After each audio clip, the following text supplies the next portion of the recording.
Good morning, stars. It's your boy Lava Tyrant, and welcome back to my channel. This is going to be a quick bonus video about some of my predictions and theories for Pokemon Legends Z2A, and so will be less scripted and less well edited, so do excuse that. Alright, it's been a while since Pokemon Day, and it's time to go over some theories regarding the upcoming Legends Z2A game and how we may be aware of more than we think. If you don't know, I reacted and theorized live with my live chat on the topic, so I will refer to it here and again, and because of that, I suggest you check out the live stream. And also, I made like a clip of my reaction, so you can check that out too. Alright, let's not beat around the bush too long and jump straight into the theories, which I have a few of them and we will discuss them here, starting with one based on the game's setting. We know it's set in Kalos at some point, unlike how I thought it could be in Unova, but whatever.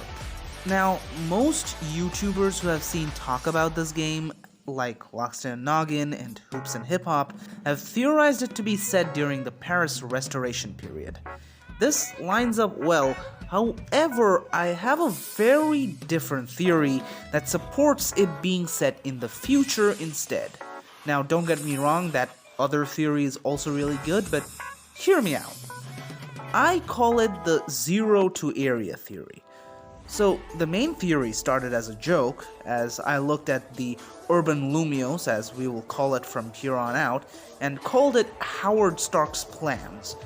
In Iron Man 2, which that was a reference to if you didn't realize, Howard Stark, the father of Tony Stark, made these plans as a way of making a perfect city, and using his work, Tony discovered the perfect element for his arc reactor.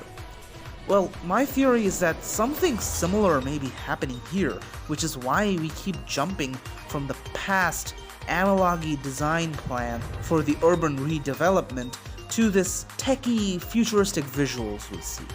My theory is that some revolutionary thinker of the past, who we will call Howard, working under Team Cecil, as we've named, made these plans which were ahead of their time, and in the future, after some cataclysm thanks to new tech, these plans are used to make urban Lumios.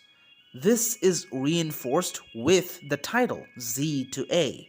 If we consider the current generation, AZ means two things: the guy and Area Zero. If we use the latter, then we get Pokemon Legends Zero to Area. A post-destruction zero of a Lumios becomes an area.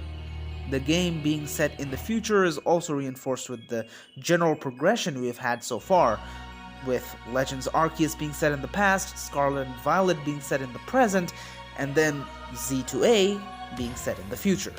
It is left to be seen who Howard might end up being. Could be AZ, could be Heath, might not even be a guy, and instead the plans were made by Team Cecil themselves. We don't know, but for now, this is the theory I'll stick to unless anything contradicts it in the future. Now, the big thing, the Pokemon. Let's talk starters. I know we generally think it will be 3 random starters again, and if so, Trashink's predictions in my chat of the livestream, being Snivy, Scorbunny, and Piplup, might be on the money, and I have actually seen that exact trio being predicted elsewhere, so yeah, I guess you saw it here first, so there you go. But I, for one, do not think that the 3 differing starters is a trend just because the first Legends game had it. Guys, it's just the second Legends game. They don't have trends yet. Just like regional Meowths were not a trend even though we had Alolan and Galarian Meowth. So let's look back to the trailers we have had on Pokemon days before. Generation 8's announcement showed the starters. Legends Arceus showed the starters. Generation 9 showed the starters. But then, for this one, what do we get? The announcement of Megas coming back. We don't even get a Zygarde teaser, so it is certain that whatever starters we get will definitely get Mega treatment, not variants like Arceus.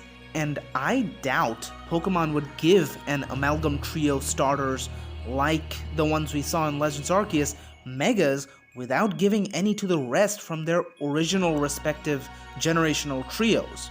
Thus, I wholeheartedly believe that the starters for this game will in fact be the Kalos starters. And they will finally get their long-awaited Mega Evolutions. Here are a few concepts I made. I know they're nothing special, they don't even have cool concepts, and they aren't even rendered like I usually do, but I kinda just put them quickly together, and they're just there as placeholders and concepts. So if you guys like them, I might go ahead in the future and design them properly. So let me know, and also let me know in the comments what type these Mega Evolutions might be. Now, if we look back at Legends Arceus, we can see they introduced a bunch of new forms of old Pokemon.